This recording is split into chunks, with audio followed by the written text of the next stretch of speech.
in matter because matter doesn't really exist. It only exists for us as something real because we identify with it. And then because we identify, it seems to have substance, it seems to have reality.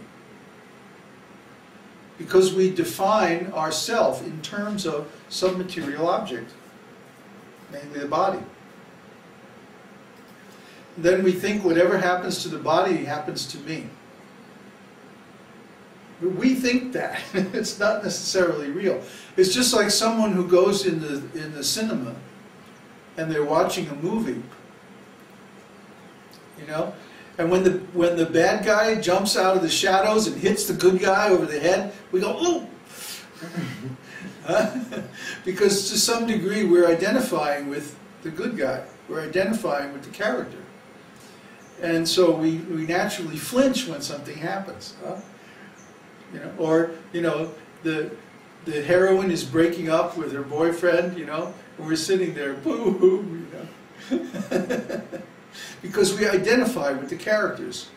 To some degree, we project our self onto them. This is called identification.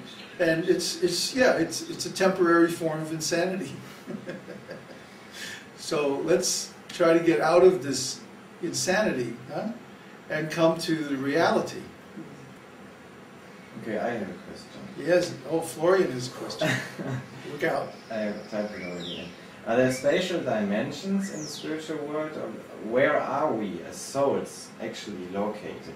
Where is this all happening when matter actually doesn't exist? Everywhere. What does Krishna say? Second chapter of Bhagavad Gita. The soul is all pervading. What does that mean? We can be anywhere that we project ourselves to be.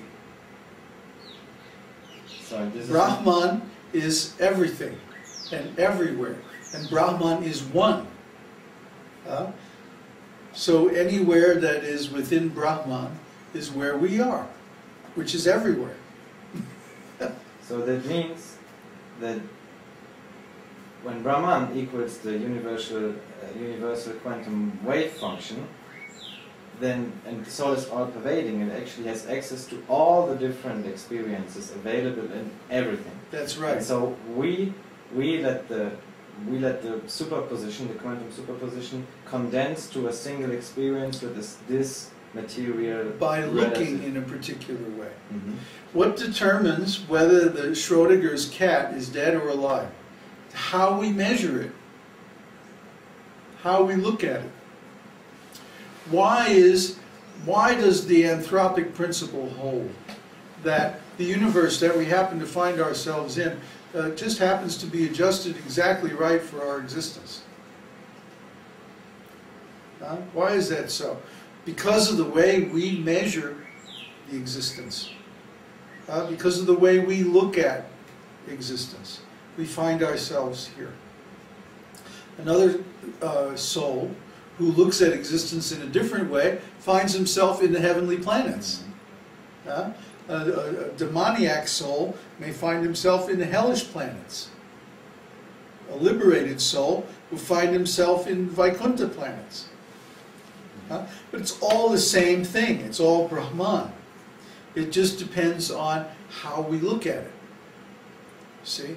We can walk down the street and we can think, you know, oh yeah, this is my turf. I'm enjoying this, you know. I'm the leader of the pack and all of that. And then we try for material dominance and we accrue all this karma and, oh, you know, so many things.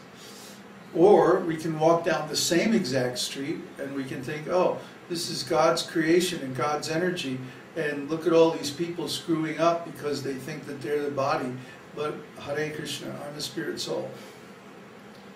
You know, and we can be detached from it. And then it doesn't affect us in the same way. It doesn't engage us in the same way either. We become transcendental to it. So even though we are temporarily now in the material world, it doesn't have to affect us like it affects people who are identified with their body. We can be transcendental. And that's why it's said that for a self-realized soul, there's no suffering. Because a self-realized soul doesn't identify with the body. Not the material body, anyway. Maybe he identifies with the spiritual body and sees himself in that way and manifests those moods and those activities as far as possible in the present material body. So yeah, the universal quantum wave is by definition unobservable. We can't see the whole thing. The Brahman is infinite, unlimited, but our ability to cognize is limited. It's finite. So that means we can't perceive the entire Supreme Brahman. We can only perceive that part of it that we interact with. Okay? So that means, according to the way that we approach God, that is the aspect or the side or the particular manifestation of God that we see. If we want to approach God as the universal form of the material manifestation, what do we see? The material world. If we approach God as the Brahman, what do we see? The unlimited light. If we approach Him as the Lord of Vaikuntha, then we see the Vaikuntha planets. If we approach Him as Govinda, we see the Goloka planet. And if we approach Him as a young lion... So these things are very confidential because they only affect the individual who is doing it. Huh? If I think of a number, you can't tell me what number I'm thinking of. I have to reveal it to you, only then you can know. Because consciousness is individual. That is one of the aspects of consciousness. It's personal, it's individual. It has an identity factor. Huh? I'm different from you, you are different from him, he's different from somebody else. So each individual experiences the world according to the way that they interact with the world or measure it. You know, when we say the world, we mean the universal quantum wave function, or Paramatma, or Brahman. It's the same thing. It's the same thing. It's an unobservable. Why? Because it contains all possibilities. And we're limited, so we can only experience one possibility at a time. And the particular possibility that we experience is determined by how we interact with, how we approach, and how we act towards the complete whole. In whatever system of ontology that we're working in. The point is, if we accept the ontology of the Vedas, the spiritual ontology, we have so many more possibilities. We don't have to live just in the material world. We can go to the spiritual world where we don't have to change our form every 80 or 90 years. It's very convenient.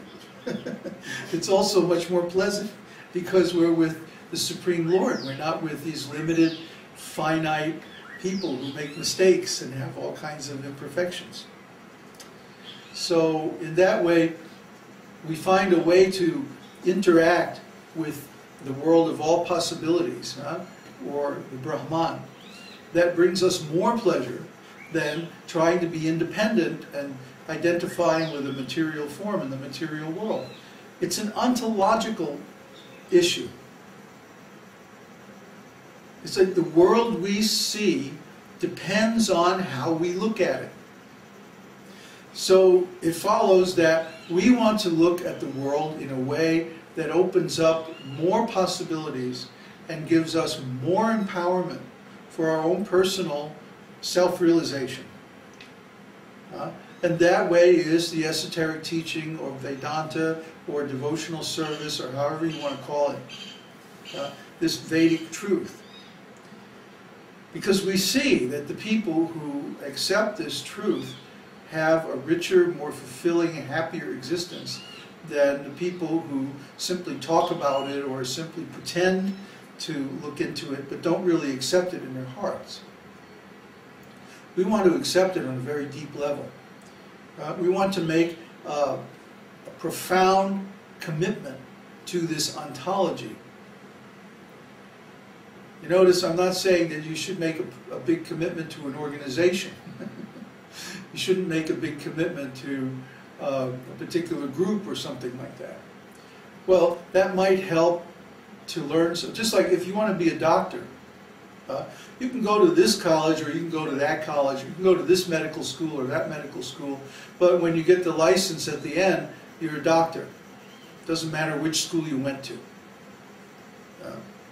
So if you can find a bona fide school of the Vedic disciplic lineage, it doesn't matter whether this school or that school or somebody else. The point